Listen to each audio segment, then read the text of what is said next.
अब मौसम को लेकर जानकारी आप तक पहुंचा देते हैं। उत्तर प्रदेश में मौसम ने एक बार फिर करवट ले ली है। राज्य के 45 जिले से अधिक के जिलों में तेज हवाएं चलने और हल्की बारिश की संभावनाएं जताई गई हैं। मौसम विभाग द्वारा जारी अलर्ट के अनुसार कई जिलों में बूंदाबांदी के साथ वज्रपात और ओलावृष्टि की भी आशंका बनी हुई है।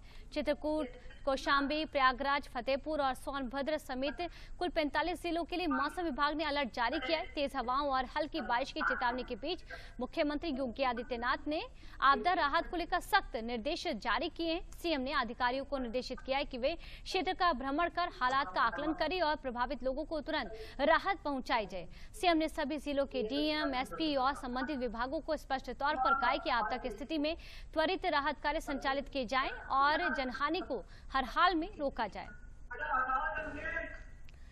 तो 45 जिलों में आंधी और बूंदाबांदी का अलर्ट जारी हुआ है और इसको लेकर सरकार की बात करें, प्रशासन की बात करें, अलर्ट मोड पर है। मुख्यमंत्री योगी आदित्यनाथ ने तमाम आलाधिकारियों को, कर्मचारियों को जरूरी दिशा निर्देश जारी किए हैं कि त्वरित कार्रवाई की जाए मौसम को लेकर और जो लोग हैं जनहानि बिल्कुल भी ना हो, क्योंकि जिस तरह से 45 जिलों में मौसम को लेकर आंधी और बूंदाबांदी को लेकर अलर्ट जारी हुआ है। क्षेत्रीय भ्रमण कर नुकसान का सर्वेक्षण करने का भी इस दौरान सीएम ने आदेश दिया है।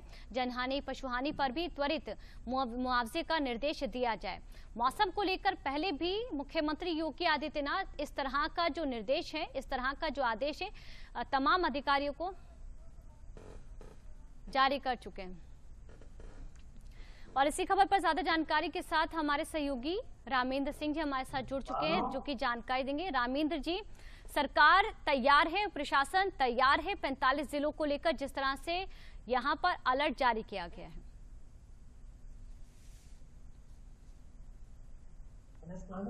रामेंद्र जी, आप हमें सुन जो अलर्ट जारी जी पूजा आवाज नहीं है आपकी। जो अलर्ट जारी किया गया उसका उद्देश्य ये रहता है कि जहां जनहानि हो सकती, फसल हो सकती या फसल हानि हो सकती, तो उन जनपदों के अधिकारियों को अलर्ट किया जाता है कि वो अलर्ट पर रहे, जिससे लोगों का नुकसान कम से कम हो। और जिन लोगों को खेत में रहना, खलिहान में रहना, उनके लिए भी अलर्ट है कि पेड़ के नीचे न रहे, कहीं खंभों के पास न रहे। तो जो 12 लोगों की डेथ हो गई जो पूरी आंधी और पानी आया उसके कारण, तो आगे जनहानि हो तो प्रति स्पष्ट निर्देश अधिकारियों को दिया है कि जो भी अधिकारी वो त्वरित आकलन करे और शासन को रिपोर्ट भेजे, जिससे उनको जो समुचित राशि है वो प्रदान की जा सके, जो सहयोग है वो प्रदान किया जा सके। तो उसकी तैयारी सरकार ने करके रखी है। और जो राहत आयुक्त को उनसे कहा गया है कि त्वरित रिपोर्ट बना के दे। तो ये सरकार के निर्देश है पूजा।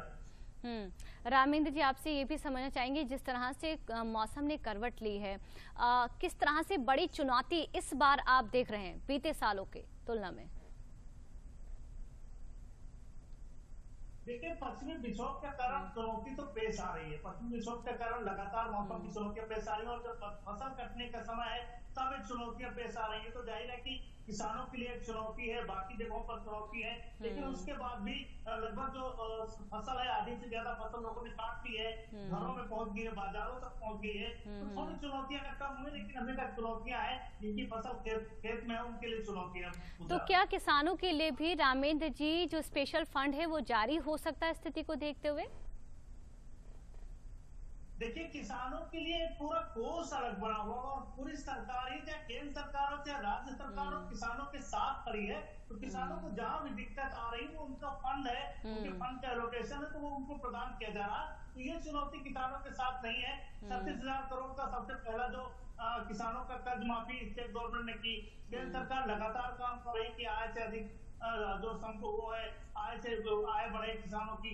ये सारी चीजें ऐसी हैं जिन पर लगातार काम हो रहा। किसानों की चुनौती को सरकार समझती है और उम्मीद है कि उसको कोई बड़ी दिक्कत नहीं है। कब तक ऐसी स्थिति बने रहने की संभावना है? कब तक? 3-4 दिन। जी रामेंद्र, 3-4 दिन का अलर्ट जारी किया गया कि 3-4 दिन अभी चुनौती है। जो अभी टेम्परेचर बढ़ सकता है कई जनपदों में, जैसे बुंदेलखंड है, पश्चिमी उत्तर प्रदेश है, पूर्वांचल है, कई जिलों में अलर्ट जारी किया गया। तो वो सचेत रहे, कोई जनहानि न हो। और लोगों से भी अपील की जा रही है रामेंद्र जी कि अगर जरूरत नहीं है तो घर से बाहर ना निकले, क्योंकि आंधी बारिश को लेकर चेतावनी जारी कर दी गई है। हालांकि सरकार आपके साथ है और लगातार जो कार्रवाई है वो भी की जा रही है। रामेंद्र जी, बहुत बहुत शुक्रिया इस खबर पर तमाम जानकारी के लिए। आगे भी हमारे साथ बने रहिएगा, आगे भी आपके पास लौटेंगे। चलिए आगे बढ़ते हैं। देश के केंद्रीय रक्षा मंत्री और लखनऊ के लोकप्रिय सांसद राजनाथ सिंह आज से 3 दिवसीय लखनऊ दौरे पर पहुंच रहे हैं। अपने इस प्रवास के दौरान वे न सिर्फ सांसद खेल महाकुंभ का भव्य शुभारंभ करेंगे, बल्कि पार्टी कार्यकर्ताओं, प्रबुद्ध नागरिकों और आम जनमानस से भी सीधे संवाद स्थापित करेंगे। सांसद खेल महाकुंभ आयोजन युवाओं में खेल के प्रति रुचि और प्रतिस्पर्धा की भावना को बढ़ावा देने के उद्देश्य से किया जा रहा है। रामेंद्र जी, आपके पास लौटेंगे। किस तरह से खास है राजनाथ सिंह का ये दौरा? देखिए, राजनाथ जिस जनपद का प्रतिनिधित्व करते हैं, जिस संसदीय क्षेत्र का प्रतिनिधित्व करते हैं, वो अटल जी की कर्म भूमि है। तो जाहिर है कि इस कर्म भूमि को कैसे सजाना है, संवारना है, उसके लिए राजनाथ लगातार काम करते हैं। आप देखिए, जो सड़कों का जाल है, जिस तरीके से रिंग रोड बनाए गए, जिस तरीके से सारी चीजें की जा रही है, तो वो उनका काम है। देखिए, खेल महाकुंभ का उद्देश्य है कि जिस तरह खेल के मामलों में उत्तर प्रदेश पीछे रहा और देश पीछे रहा, वो दौर से पूरा देश बाहर आया। आप देखिए ना, कितने पदक अर्जित कर रहे हैं, चाहे एशियन गेम्स हो, चाहे वर्ल्ड गेम्स हो, चाहे दूसरे क्षेत्रों में हो, चाहे लड़कियों की बात करें, तो कैसे वो खेल प्रतिभाएं जो रिमोट में पैदा हो रही हैं, कैसे उनको सुविधाएं मिले, संसाधन मिले और कैसे वो राष्ट्रीय फलक पर अपना नाम रोशन कर सके, उसकी तैयारी है। और ये संसद महाकुंभ उसी का एक हिस्सा है। पूजा किस तरह से, क्योंकि लगातार केंद्र स्तर पर भी हम देख रहे हैं और प्रदेश स्तर पर भी हम देख रहे हैं, खुद मुख्यमंत्री योगी आदित्यनाथ खेलों को बढ़ावा दे रहे हैं। और आज क्योंकि डबल इंजन की सरकार को लेकर ये कहा जाता है, और आज यहाँ पर प्रदेश के मंत्री भी मौजूद रहेंगे, राजनाथ सिंह भी मौजूद रहेंगे, तो कहीं ना कहीं एक बड़ा जो मैसेज है लखनऊ से वो विश्व पटल पर पहुंचते हुए आप देख रहे हैं। देखो, उत्तर प्रदेश में बड़ी खेल प्रतिभा दी। पूजा अगर देखिए ना, उत्तर प्रदेश में कितनी खेल प्रतिभा दी और राज्य सरकार ने उनको नौकरी दी। उन्होंने कहा कि जो पुलिस में है, बाकी के हैं, तो पीसीएस रैंक में उन्होंने नौकरियां प्रदान की है। तो इस तरीके से अगर देखिए तो प्रदेश सरकार लगातार इसके लिए काम कर रही, केंद्र सरकार भी काम कर रही। और जो यूथ निकल करके जाएगा, खेलों में अपना नाम रोशन करेगा, तो पीछे के भी लोगों के अवसर मिलता है ना, उनसे प्रेरणा ले आगे बढ़े, ये अवसर मिलेगा।